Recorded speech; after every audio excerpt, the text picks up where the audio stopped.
it's only like once in a lifetime, right? To us, what is the highly probable settlement? Anything that's more than 50%, right? So that's why you take only 5%. So provision is 5 million. Right? You understand? Huh? So if this is a one-off event, we look at what is the highest chance of this amount payment. 5 million? Okay. Then we recognize 5 million. So the rest of lesser possibility, we just ignore. Okay. Now, second, I have what is known as large population event. Okay, so what is large population of events? It means, again, I will measure the different probabilities of the event. Most likely, similar example, worst case scenario, and the last one is best case scenario. Right? Example of large population event. So these events happens with a quite regular interval. Okay? Like for example, warranty, every year event. Okay? Customer refund, every year also, right? Okay? So these type of events, you will have data collected, right, over the years. And it is different from one-off event in the sense that it doesn't affect only one person. Alright? When you talk about a customer refund, you got 1 million customers. Maybe 50,000 will ask for refund. Okay? Or you might talk about warranty. You probably have 500,000. Right? Then 10,000 will come back for warranty. You see? So it's a large population, then only a certain percentage. And you have data to collect in the past. So how do I create a provision for this? Remember, it's not one person, it's more than one. There's certain probability. So that's where we will measure the weighted average, or what is known as expected value. So I take 5 million, right, times with 60%, I get 3 million. Okay, second one is 10 million times 30%, I get 3 million. Right? Last one is 2 million times 10%, 0.2 million. Okay, so from here, I will total up these three events, 1, 2, 3. Then my probability weighted value will be 6.2 million. Can you see a difference between this and that? Earlier is how much? 5 million. Then with this, I get a higher value. Of course, depends on how you ratio out the probability here. So this is where a trick, a loophole. Okay, a loophole for you. Okay, you can split and manipulate the figure. Okay, based on your probabilities for the settlement part. Okay, and that's how people manipulate. But of course, not for us to comment, because ours is how do I treat. Okay, let's come back to here. So you know what is large population event? It covers warranties and customer refunds. So you must use a probability weighted expected value.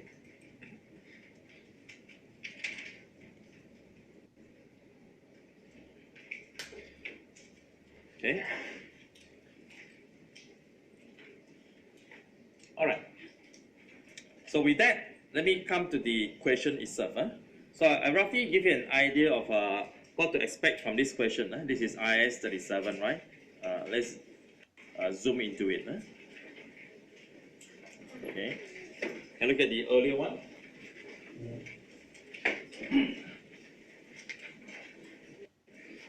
On 30th June 20x8, this is the question that I did halfway, right? Faham had a plan to sell 80% subsidiary. So we mentioned that this is IFRS 5.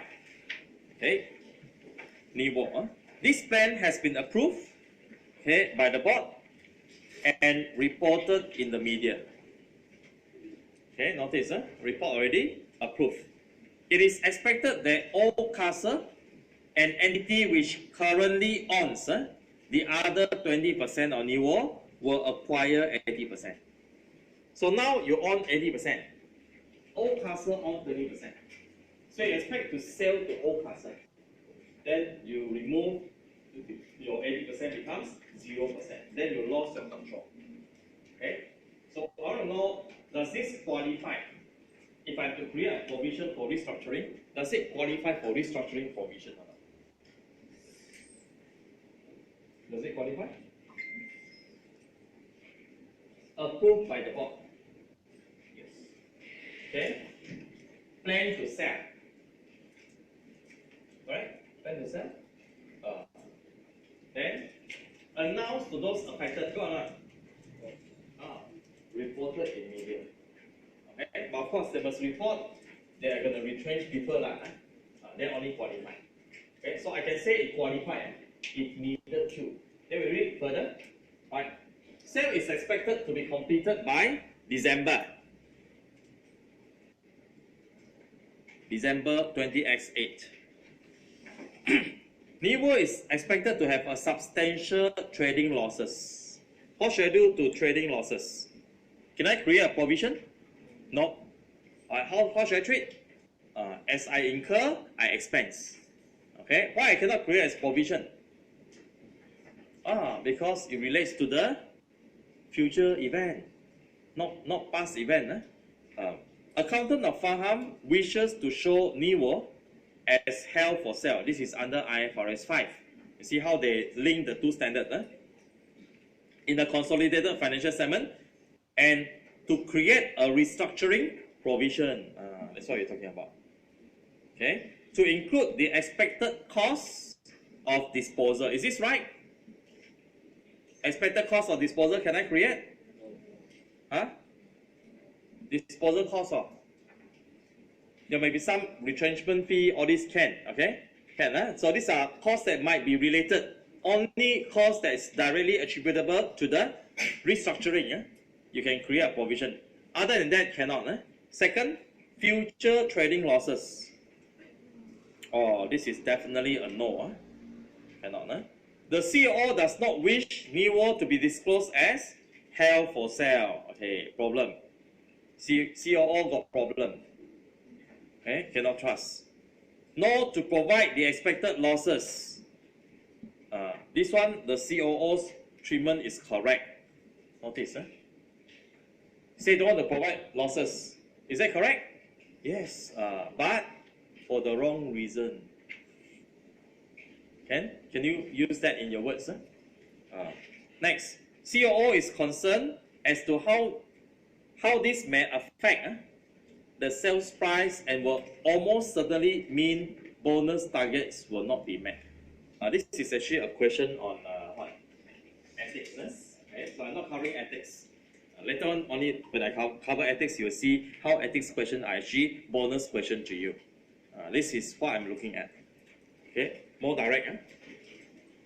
COO has argued that they have a duty to secure high sales price to maximize. Again, this is ethics question. Secure high price to maximize return for shareholders. She has also implied that the accountant may lose his job. Wow, serious. Okay. Anyone got into this issue?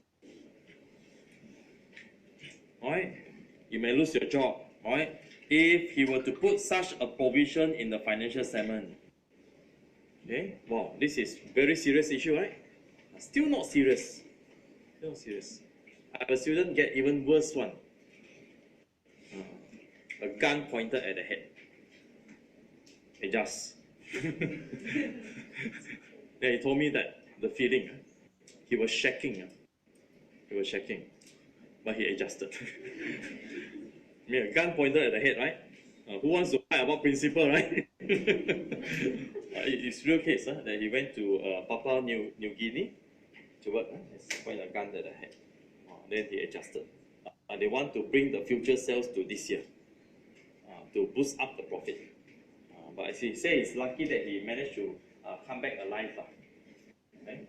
Because he was a very obedient, he projected himself as a somewhat like a very timid guy. Right? Then look at the boss scared, shivering, this one, Q also no use. Where's my bullet? Just kidding. But it was a true case. He told me why the boss let him go. He said because he's scared that he might be in trouble. He might just take his life. He resigned. After that incident, he resigned. I come back to Malaysia. By that time, he was just an account assistant. He told me, just a simple assistant. Like data entry clerk, he was earning about 8,000 ringgit a month. Good pay, right? That's why he come back. Okay. Expected costs from the sale are as follows. Notice the expected costs. Right, just now, right? I mentioned some will be provided, some will not. Future trading losses. What do you think? This one more. How should you treat this? Expense as incurred. Various legal costs of sale. Can I provide? Yeah, this one can provide 2 million. Okay, this one provide. Redundancy costs for newer, yeah, this one definitely provide 5 million. Impairment loss. Okay, got provision now. No, impairment loss straight away minus from the asset, right? This one no. So you must tell them what to do. This one straight away, impair from asset. Okay, so these are all your treatment. So each one that you write, you get your marks already. Okay, included within the future trading losses. Oops, again, problem. Okay, included inside here. Okay, it's an early settlement payment penalty of 6 million for a leased asset which is deemed surplus to the requirements. This is what? Onerous contract. Okay, can I provide 6 million? Yes, so this one also will be provided. But the rest of it, 24 million, this one cannot provide. Okay, cannot provide. So these are the few costs that you will be providing. Okay then?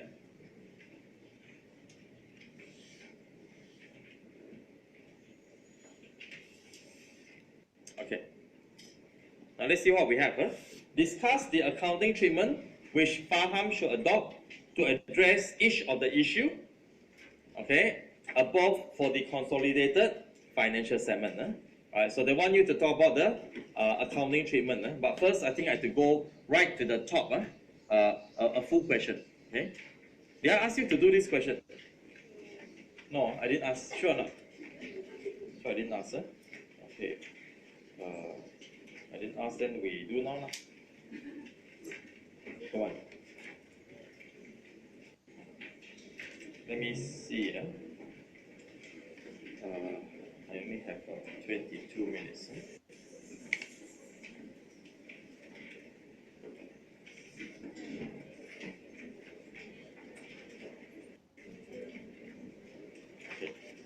Okay. Can I, instead of doing this, I do one more question? Then tomorrow I'll do the writing part. Is that okay? Because I look at the timing, I think I don't have enough time for the full question. Right? So instead I will be going to question 2. I will try these 2 questions.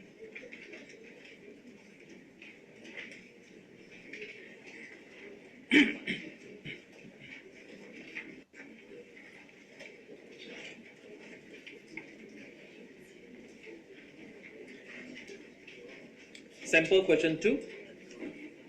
Only have 20 minutes. So we need to rush. We need to rush a bit.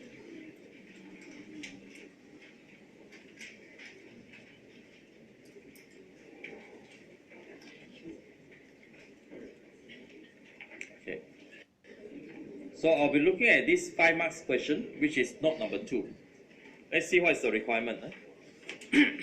Discuss the implication for schism. Implications for Skizer's financial statement for both years, 20x7, 20x8, if the recognition criteria in IAS38 for intangible assets were met as regards criteria met as regards the stakes in the development projects above. Your answer should briefly consider implications if the recognition criteria were not met. Okay, we only have 5 marks, which is just nice for 20 marks, 20 minutes question. 5 marks. Alright, let's see what we have in that 5 marks. we are referring to which paragraph? The first one, stakes in the development projects. Okay. So I need you to look at what is the industry we are seeing here. Pharmaceutical. So fortunate, I got one student who is actually in the pharmaceutical company. She is the CFO of that company. Okay, CFO. So and then from there I exchanged some information. I learned to know about pharmaceutical company better. Because sometimes you need someone in the industry, right? Like maybe some of you are in oil and gas. Then I understand better. Right? Pharmaceutical, what do they do? A lot of R&D. Okay, a lot. Right? Then she was telling me, besides R&D, what other things that they will have other than R&D? They also do a lot of employee benefit. Okay, because the main resources for a pharmaceutical company, the main one is actually human resource. Okay, so in order to make the human resource happy or retain them, right? There are very good benefits for employees. Very good benefits.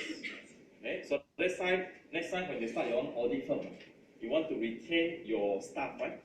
What should you do? Give them better benefit. Okay, that's what I see lah. Nowadays, the audit firm that we are seeing, though they are small, but they're progressing very fast, growing very fast, right? Because all the staff are working together as a team. Okay, it's not like those days, audit one layer, then boss another layer. Quite different already. So nowadays things change, the way they work change. Then nowadays you don't need to go to office with a normal dress, your dress already, right? Don't need the suit. Some already implemented. Some audit firm already stopped that. Means to say you can come in jeans or what. Right. But is it not every day? Friday only. But the ones that I know, some every day. Because they don't need to meet clients. Unless you meet clients, then probably they will be better dressed. Other than that, then they can come in casual. Then the working hours are very flexible. It could be like not every day 9 to 5 or 9 to 12, that kind of thing. So I say, okay, if you're coming in late or you're going back late last time, okay, then you can come in a bit later. That's what I'm seeing now. A lot of smaller audit firms are actually practicing it. These are very young, energetic auditors. Right? I went and visit one just recently only. I kind of like the office. Was not really like an office. It's like they have gym, all sorts. It's like I say, wow, this your staff have all this fun coming in here. I say, yeah, they can even sleep. If they're tired, they can sleep here. Oh, so good. It's like a hotel, they got gym, they got swimming pool, everything. I say, oh, this is a good package. Then they actually invite them to be like a shareholder, a certain percentage of share. So I look at the idea and say, not bad. I say, but they're very small, very small. But I think this one has a good future because the client base is growing very fast. Because the staff are very dedicated one, I call you at night one, Call you at night. Hey, I say, why at night? Okay, then just to get some things done, so that you don't miss the deadline. Right? A lot of things change. Yeah, come back to here. Stakes in a development project. Are you ready? Waiting for me to tell you, right? Okay, let's read together, right, so that you understand how I read. So again, I make it spontaneous. I forgot this story already. Okay, let's see what happened here. When Skizzer acquires a stake in a development project, it makes an initial payment to the other pharmaceutical company, right? It then makes a series of further stage payments until the product development, okay, is complete. Okay, so I'm making the payment, initial payment, you buy a certain percentage. Okay, then subsequently, by stages of completion, you pay the stage. Okay, maybe completed 20%, you pay additional 30%. Right? Sounds a bit odd, right? So most pharmaceutical companies actually don't do their own R&D. That's what I learned from the student. They actually subcontract out some parts of the R&D to another independent party that is probably an expert in that. Then as they do the R&D, they will update. Then this way they make progress payment. Okay? So after completed, there's an agreement. You don't have to be worried about that. So this R&D company that they hire, they outsource, will not take the R&D and claim it's theirs, because there's a contract. So whatever that is done, finished, completed, they have to pass back to the pharmaceutical company. Right? So their role is merely to do R&D, doing research. Okay? Why do they do this subcontract one? You know why? Outsource. Yeah, of course, one thing is they got expertise. But there are other than expertise, there's another reason. Sometimes when they do this sort of research, they might be breaching certain ethical things, I would say. Okay? Like making an experiment on maybe animals, right? And a bit cruel to the animals, right? Where the pharmaceutical company don't want to have a say on that. I didn't know. You know what I mean? I subcontract to them. Oh, they do it. Yeah, the mistake, the problem. Not me. I didn't know. Oh, yeah, you should not done that. These are people who always push the brand outside. This is one of the reasons. And then sometimes they might be doing this type of stem cell experiment. I don't know whether you know what is stem cell, right? That might be illegal in some countries, legal in other countries, or maybe people don't care less in other countries. Okay, so all these are rather sensitive issues. So they pass it to somebody else. So if there's any problem happening, maybe they do experiment, they do testing, right? Some of the, let's say, the guinea pig could be human, fall into some death or what, then it has nothing to do with the pharmaceutical company. Because I outsource this to another person. I don't know how they operate. Right? Lesser legal issue. Okay? I think. I get back to here. So you understand the industry means they outsource, but still they have to pay. Not they do on their own. Until the product development is complete. And it has been approved by the authorities. Which authority are we talking about? You talk about R&D. This one usually the pharmaceutical company will have to go through the FDA. Okay, FDA, it's a US FDA. Very stringent. Okay. I think there's one of the conditions that I saw in the FDA. Once they create, let's say, a drug, they cannot immediately market straight. They have to test the drug onto human, right, over a stretch of 8 years. And make sure that in these 8 years, everything is recorded, right? That the person who took the drugs didn't die or any side effect. So they took about 8 years, 8 or 10 years for this type of drugs. Okay? You know how I know? Because a lot of these students who went overseas to study, they are the guinea pig of these type of drugs. Okay? So it could be drugs, it could be cosmetic that you can apply, right, for pimples or what.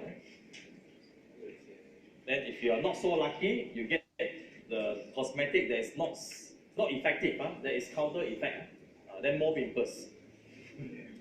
But you sign an agreement already. Right? You know how it works. This is a bit of idea of how pharmaceutical company works. Because in the recent years, this is a type of industry it likes to venture into. Okay? Outsource, somebody else do it. Okay? Skids, in the financial year ended 31st August.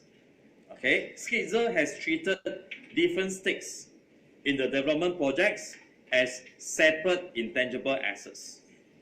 Okay? Because of the anticipated future economic benefits related to Skids' ownership of the product rights. Okay, so they put it as separate ITA. Okay, means they capitalize it. However, in the year to 31st August 20X8, directors of Skids decided that all such intangible assets were to be expensed as research and development costs. as they were unsure as to whether the payments should have been initially recognized as intangible asset. Okay, the write-off was treated as a change in accounting estimates. Okay, very theoretical. So I give you a bit of time to think about it. Okay, I'd like you to think about it. Maybe 2 minutes. Okay, see what comes to your mind on the IAS38.